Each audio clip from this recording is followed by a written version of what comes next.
Dito kami ngayon. Dito kami ngayon sa SM. Huh? Manlilibre si Kayla.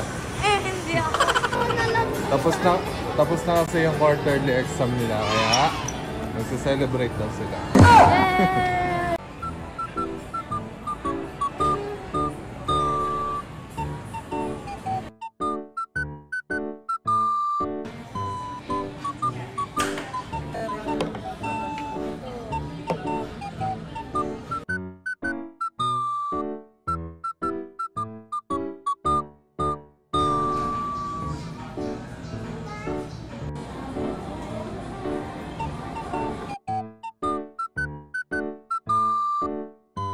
Guys, so yung pagkain namin.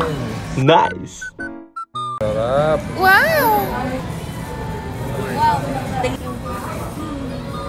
Guys, ito yung laman ng mozzarella.